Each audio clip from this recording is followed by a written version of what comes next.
Perkenalkan, nama saya Elgia Pulina dengan NIM 20030123. Di sini saya akan menjelaskan makalah mekanisasi pertanian dengan judul Perkembangan dan Dampak Mekanisasi Pertanian dari Masa ke Masa.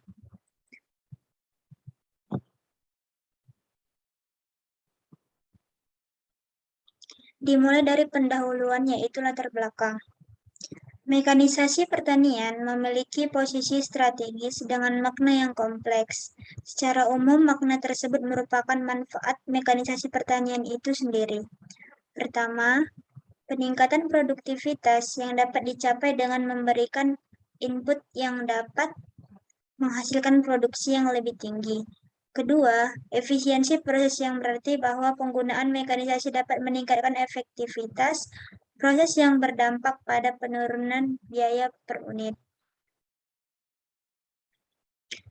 Dalam pengembangan mekanisasi pertanian yang diarahkan pada sistem ala sintan merupakan alat dan mesin pertanian seringkali menuai kendala, baik teknis, sosial, dan ekonomis. Secara teknis, kondisi lahan sangat berpengaruh terhadap penerapan sistem al-sintan yang sesuai. Rendahnya tenaga terampil sehingga penggunaan al-sintan masih terbatas.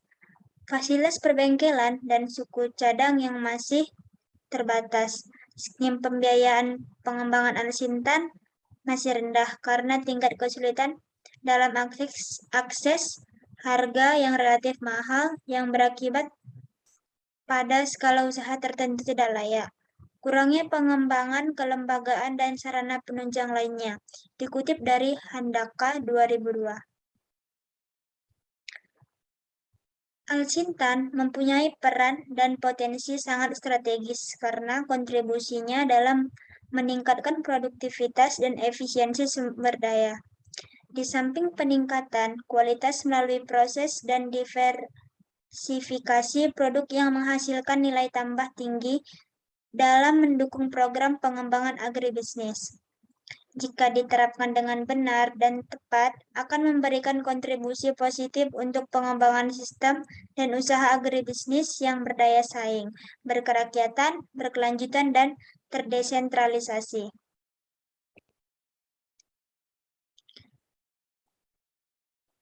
Sejarah pengembangan. Kebijakan pengembangan mekanisasi pertanian, pengemban mekanisasi pertanian merupakan sebuah disiplin berpikir secara tersistem, yaitu disebut juga system thinking.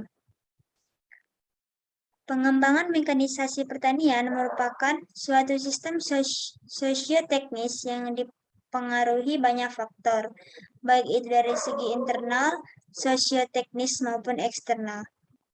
Mekanisasi pertanian disebut sebagai sistem sosioteknis karena mekanisasi pertanian tidak dapat didekati hanya dari segi teknis, tetapi mencakup interaksi sosial dalam sistem yang sangat diperlukan. Pelaksanaan pengembangan mekanisasi pertanian di Indonesia juga dipengaruhi keadaan perkembangan pembangunan ekonomi, sebab akan melahirkan bentuk dan arah kebijakan pemerintah yang akan diambil, terutama terkait kemajuan pertanian. Keterkaitan antara faktor lingkungan strategis dengan subsistem dalam suatu sistem mekanisasi pertanian. Penggunaan mesin pertanian merupakan salah satu cara untuk meningkatkan produktivitas dan efisiensi usaha tani, meningkatkan mutu dan nilai tambah produk, serta pemberdayaan petani. Pada hakikatnya, penggunaan mesin di pertanian adalah untuk meningkatkan daya kerja manusia dalam proses produksi pertanian, di mana setiap tahapan dari proses produksi tersebut dapat menggunakan alat dan mesin pertanian. Dikutip dari Sukirno 1999. Dengan demikian, mekanisasi pertanian diharapkan dapat meningkatkan efisiensi tenaga manusia, derajat dan taraf hidup petani, kuantitas dan kualitas produksi pertanian, memungkinkan pertumbuhan tipe usaha tani dari tipe subsisten atau disebut dengan subsistence farming menjadi tipe pertanian perusahaan atau commercial farming, serta mempercepat transisi bentuk ekonomi Indonesia dari sifat agraris menjadi sifat industri. Dikutip dari Wijanto 2002. Dampak dari perkembangan dari mekanisasi pertanian sendiri, yaitu terdapat dua dampak. Yang pertama, sebagai faktor penghambat, harga alsintan cukup mahal bagi petani kecil, karena dalam pertanian itu ada pertanian skala besar, skala kecil. Skala kecilnya itu terutama di warga pedesaan. Karena itu, menarik minat generasi muda. Penerapan mekanisasi pertanian harus dikelola sebagai usaha jasa sewa berorientasi bisnis. Usaha jasa sewa akan terbentuk apabila ada suatu lembaga jasa yang memiliki jiwa wirausaha dan mampu mengelolanya secara baik untuk menjamin berkelanjutan penerapan mekanisasi sebagai komponen usaha pertanian modern. Dukungan mekanisasi pertanian harus disediakan paket kebijakan dan regulasi yang kondusif dalam memajukan usaha. Contohnya, saat penanaman serentak di sawah, ada seseorang yang mempunyai mesin traktor. Jadi bagi petani yang tidak memiliki mesin traktor, ia akan menggunakan jasa dari traktor dan menyewa dari mesin traktor tersebut. Yang kedua, mekanisasi juga menimbulkan dampak yang tidak disukai, diantaranya menggeser tenaga kerja manusia dan ternak, serta kesenjangan pendapatan. Sebagai contoh, pada zaman dahulu itu panen masih menggunakan tenaga manusia dengan penuh. Sementara sekarang saat panen padi sudah hampir sepenuhnya menggunakan mesin. Begitu pula saat membajak sawah. Jika zaman dahulu itu menggunakan tenaga kerbau, namun sekarang membajak sawah tidak memakai kerbau lagi, melainkan sudah menggunakan mesin traktor. Penerapan mekanisasi juga perlu berdampak terhadap peluang kerja perempuan. Mekanisasi membutuhkan biaya yang tinggi dalam pengadaan dari perawatan alat-alat, di mana sebagai alat memerlukan arus listrik yang besar. Berbagai lembaga internasional telah mengembangkan mekanisasi cukup lama.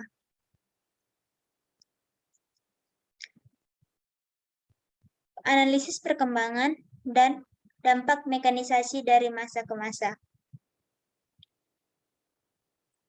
Perkembangan teknologi mekanisasi pertanian dari dekade 1950 sampai 1960. Pada tahun 1950, Jabatan Pertanian Rakyat pindah ke Jakarta. Sehubungan dengan dibentuknya Negara Indonesia Serikat atau RIS, kegiatan mekanisasi pertanian ditandai dengan pemanfaat alat mesin pertanian peninggalan pemerintah Belanda dari Rice Estate di Sekon, Pulau Timor, NTT, dan Rice Estate Kumbe di Kriuk, di Merauke, dan Papua sebagai model awal atau cikal bakal pengembangan mekanisasi pertanian modern di Indonesia. Tujuan penerapan mekanisasi pertanian pada waktu itu adalah meningkatkan tenaga kerja di bidang pertanian, di antaranya dengan penggantian bowong, artinya kebowong, yaitu tenaga manusia yang dikerbaukan atau sebagai penarik baja atau garu dalam pengelolaan tanah untuk diganti dengan tenaga hewan atau mesin. Pada dekade 1980 sampai 1990, tentunya pengembangan mekanisasi semakin pesat. Pada awal periode ini diwarnai dengan meningkatnya peran swasta dan makin efektifnya kerjasama antara pihak Departemen Pertanian Pusat dan daerah, yaitu provinsi, kantor wilayah, dan kabupaten atau kota. Begitu juga dengan kantor dinas pertanian. Serta kerjasama antar pemerintah dengan swasta dan pihak lain terkait juga makin kuat.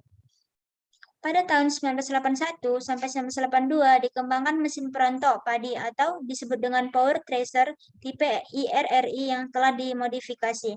Pertama kali dibuat oleh Bengkel Dragon Bukit Tinggi, Sumatera Barat. Di samping itu, petani juga telah menggunakan traktor tangan, pompa air, dan sprayer untuk membasmi hama dan penyakit tanaman. Dekade 1990 sampai 2000. Seleksi atau pemilihan tingkat teknologi adalah merupakan bagian penting dalam adopsi atau penerapan suatu teknologi Alsintan. Tingkat kesepadannya atau appropriateness dan dalam seleksi tingkat teknologi yang akan diterapkan akan menentukan tingkat efisiensi dan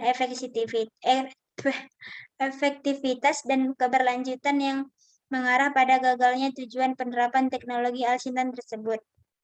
Seleksi tingkat teknologi sepadan tersebut bukan hal yang mudah dilakukan. Dalam penerapan teknologi Alsintan, seleksi tingkat teknologi harus didasarkan pada 3 aspek dalam satu kesatuan sistem mekanisasi pertanian, yaitu mulai dari aspek agrofisik, sosial ekonomi, dan infrastruktur wilayah penerapannya.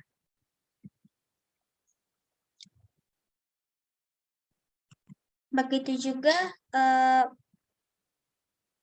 peningkatan mekanisasi pertanian sampai sekarang. Yang pasti, mekanisasi pertanian akan semakin pesat kemajuannya. Kesimpulan dalam pengembangan mekanisasi pertanian, saya rasa perkembangan teknologi pertanian sudah sangat pesat. Peningkatan produksi ini memberikan pengaruh yang nyata terhadap peningkatan pendapatan petani. Semakin pesatnya perkembangan mekanisasi pertanian mampu menambah penghasilan negara dengan tidak impor pangan lagi. Contohnya, kita tidak perlu mengimpor beras lagi karena Indonesia merupakan penghasil beras termasuk yang terbanyak di dunia. Tidak perlu mengimpor kopi karena Indonesia merupakan penghasil kopi. Saran, diperlukan strategi pengembangan Alsintan yang tepat. Upaya pengembangan Alsintan di suatu daerah diawali dengan identifikasi kebutuhannya, seperti menentukan jumlah dan jenis Alsintan yang sesuai dengan kondisi wilayah dan usaha yang dikembangkan. Tahap selanjutnya, perlu dilakukan pengujian lapangan untuk memperoleh gambaran teknis dan sosial ekonomi terhadap kelayakan usahanya. Untuk produk yang tidak ada di pasaran, perlu dilakukan pengembangan melalui desain dan penelitian sesuai kebutuhannya. Dalam tahap pengembangan tersebut, akan terlihat keterkaitan antara pengguna, petani, pengusaha jasa, kelompok tani, koperasi, distributor atau pabrik, maupun bengkel atau penggandaan suku cadang. Jadi menurut saya, dengan adanya mekanisasi pertanian, pengembangan tersebut akan semakin keterkaitan dan akan memudahkan lagi bagi petani-petani. Sekian presentasi saya, terima kasih.